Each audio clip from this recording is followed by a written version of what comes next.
कृष्णाय वासुदेवाय च हरये परमात्मने प्रणत क्लेशनाशाय श्रीकृष्णाय गोविन्दाय नमो नमः। हे कृष्ण करुणा सिंधु दीनबंधु जगतपते गोपेश गोपिका कांतो राधाकांत नमस्तुते।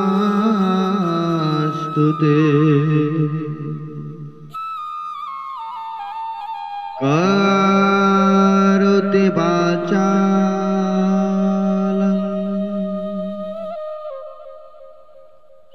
पुंगोऽङ्गुलङ्घयते गिरिं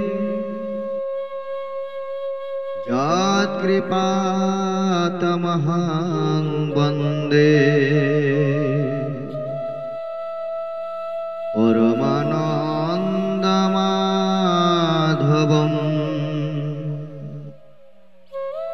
नमो ब्राह्मणदेवाय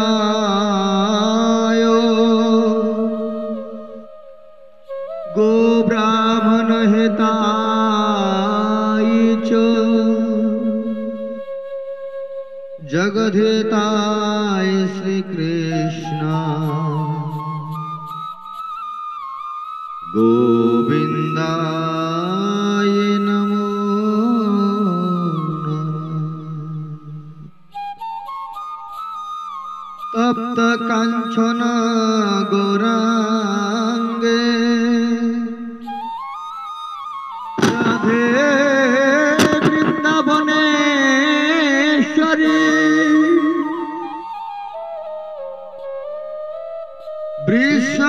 वृषभानुसुतां देवी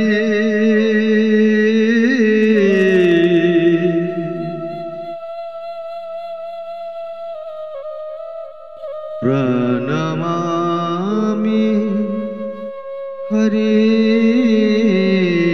प्रिये।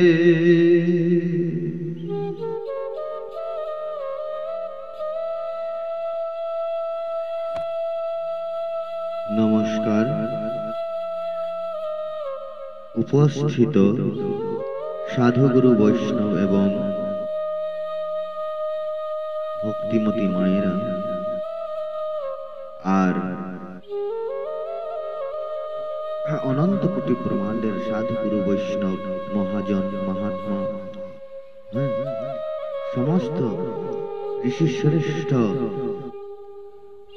महामुनि व्यासदेव सुखदेव ब्रह्मचारी आदि आदि आदि करे যত আছে ঋষিগণ সবার চরণে করি আমি আমার সহস্র দণ্ডবত নিবেদন। তাই আজকে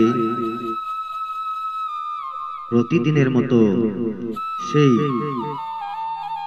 পরম গুহ্য অমৃত লহরী হরি কথা কৃষ্ণ কথা আজকের আলোচনার বিষয়ে প্রবেশ করিতেছি। আমাদের আলোচ্য বিষয় কোনো ধর্ম সম্প্রদায় সংগঠন কিংবা সাংগঠনিক সমাজ নিয়ে আলোচনা হবে না। আমাদের আলোচনা হবে যে আলোচনা সর্বধর্মের উপরে সর্বধর্মে অনত আমাদের সনাতন ধর্মের প্রতি নিয়ত যে কার্যকরী সেই হরি কথা কৃষ্ণ কথা অমৃত লহরী আমাদের আলোচ্য বিষয়। আমরা আজকে আলোচনা করব, আমাদের আলোচ্য বিষয় হচ্ছে আমরা গুরু প্রার্থনা নিয়ে আলোচনা করতেছি। তাই দ্বিতীয় পর্বের আমাদের হরি কথা কৃষ্ণ কথা দ্বিতীয় পর্বের আজকের আমাদের আলোচনা হলো চৈতন্যং শাশ্বতং শান্তং উমাতীতং নিরঞ্জনম বিন্দুনাথ কলাতীতং তস্मै শ্রী গুরুবে নমঃ। আমাদের দেখবেন অনেকে অন্যান্যভাবে আলাপ আলোচনা করে আমাদের অনেক কিছু ধর্ম, সমাজ, সম্প্রদায় তারা ভালো করছে, কিছু কিছু অংশে ক্ষতিও হতে চলেছে। তাই এই হরিকথা কৃষ্ণ কথার মাধ্যমে আপনাদের চরণে পৌঁছাতে চাই, যাতে সবাই নিজে নিজস্ব মানব জীবনের উদ্দেশ্য এবং সার্থকতা যেন পূর্ণতা করতে পারে। তাই আপনারাও আশীর্বাদ করবেন, আমি যেন হরি কথা কৃষ্ণ কথা আপনাদের চরণে নিবেদন করিতে পারি। আপনারাও শ্রবণ করতে থাকুন। আজকের মতো আলোচনায় আমরা যাই। তাই বেদের উপরে আমাদের আছেন উপনিষদ। আগে যখন বেদ হয়েছিল না, তার আগেই উপনিষদ আছিল, বেদের উপনিষদ। হ্যাঁ, তাই উপনিষদে যাহা অনম্বয় ব্রহ্মা বলিয়া থাকেন, তিনি হইলেন এই কৃষ্ণ চৈতন্যের অঙ্গকান্তি। যুগশাস্ত্র গোপীগণ যোগীগণ যাহাকে সর্বভূতের অন্তর্যামী পরমাত্মা পুরুষ বলিয়া থাকেন, তিনি হইলেন এই কৃষ্ণ চৈতন্যের অংশ বিভব। আর তত্ত্ব বিচারে যিনি ষড়শৈর্য পূর্ণ ভগবান, স্বয়ং ভগবান শ্রীকৃষ্ণ, তিনি হইলেন এই কৃষ্ণ চৈতন্য স্বয়ং, অর্থাৎ তিনি এই কৃষ্ণ চৈতন্যের বিভিন্ন স্বরূপ। অতএব কৃষ্ণ চৈতন্য হইতে ভিন্ন পরতত্ত্ব আর কেহই নাই, অর্থাৎ তিনি পরতত্ত্ব সীমা, সুতরাং স্বয়ং ভগবান। তাহা অপেক্ষা শ্রেষ্ঠ তত্ত্ব বা শ্রেষ্ঠ বস্তু আর কেহই নাই, কেহই নাই, কেহই নাই। তাই বলছেন চৈতন্য শাশ্বতম, অর্থে যদ দৈত্যং প্রভু ব্রহ্মোপনিষদী তদপৈশ্য তনুভা যো আত্মার্থং অন্তর্যামী পুরুষ ইতি সুহ সাং স বিভব ষড়শৈর্য পূর্ণ যো ইহ ভগবান স স্বয়ংময়ং ন চৈতন্যাৎ কৃষ্ণ জগতি পরতত্ত্বং পরমিহ। তাই আমাদের তিনি পরতত্ত্ব সীমা, সুতরাং স্বয়ং ভগবান। তাহা অপেক্ষা শ্রেষ্ঠ তত্ত্ব, শ্রেষ্ঠ বস্তু আর কেহই নাই, কেহই নাই, কেহই নাই। তাই বলছেন চৈতন্য শাশ্বতম, শাশ্বতম।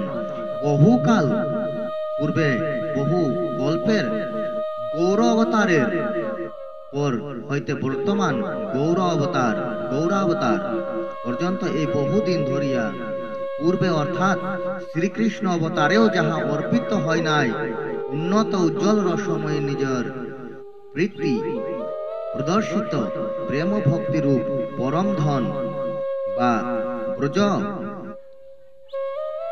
মধুর প্রেম মহানিধি সকলকে প্রদান করিবার নিমিত্ত যিনি কৃপা করিয়া এই কলিযুগে অবতীর্ণ হইয়াছেন, সেই কনক সুন্দর কান্তি সমুজ্জ্বল শচীনন্দন হরি সর্বদা আপনাদিগের হৃদয় কন্দরে স্ফুরিত হন। পুরট সুন্দর দ্যুতি কদম্ব সন্দীপিত, এই অংশের অর্থ এই রূপ হইতে পারে, যথা পুরট সুন্দরী শ্রী রাধিকা, যাহার পূর্ব রাগ হইতে সমৃদ্ধিমান সম্ভোগ পর্যন্ত কান্তি সন্দীপিত সম্যক উজ্জ্বল। তাই বলছেন শাশ্বতম, তোমার যে শ্বাস, হ্যাঁ, এই শ্বাসকে তুমি যদি জানতে পারো, ধরতে পারো, গুরু কৃপায় যদি তুমি সাক্ষাৎ হতে পারো, তাহলে তোমার জীবনে শান্তি আসবে। হ্যাঁ, শান্তম। আর বলছেন বোমাতীতম, এই বোমাতীতম যিনি কুণ্ডলিনীকে জানতে পেরেছেন, সেই বুঝতে পারবে যে বোমাতীতম নিরঞ্জনম অর্থে আমাদের গুরুদেব কি আদেশ নির্দেশ করেছেন, কেন মহাজনের এই বাণী বলেছেন। দেখবেন যখন এই আমাদের যেটা, হ্যাঁ, মূলাধার, মূলাধার যে আছে ওই জায়গাটা সবাই বলে, কিন্তু সঠিকভাবে দেখতে যেতে পারে নাই। যারা গেছে তাদের চরণে আমার শতকোটি দণ্ডবত প্রণাম জানিয়ে আমি এই হরিকথা কৃষ্ণ কথার মাধ্যমে আপনাদের চরণে পৌঁছাতে চাই যে এই যে বোমাতীতম নিরঞ্জনম, যিনি সহস্রারে যিনি বাস করেছেন, তিনি তখন কোনো বুঝতে পারে নাই যে আমি কে। শরীরটা দেখে শরীরটা আমার নয়।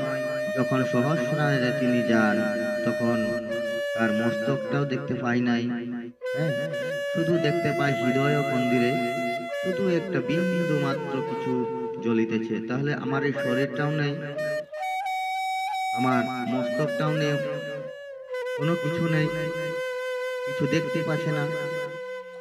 হ্যাঁ, সহস্রায় চলে গেছে, তখন সেই শরীরটাও দেখতে পাই নাই, মস্তকটাও দেখতে পাই নাই। তখন দেখছে শুধু বিন্দু মাত্র একটু সেই সুদীপ জ্বলতেছে।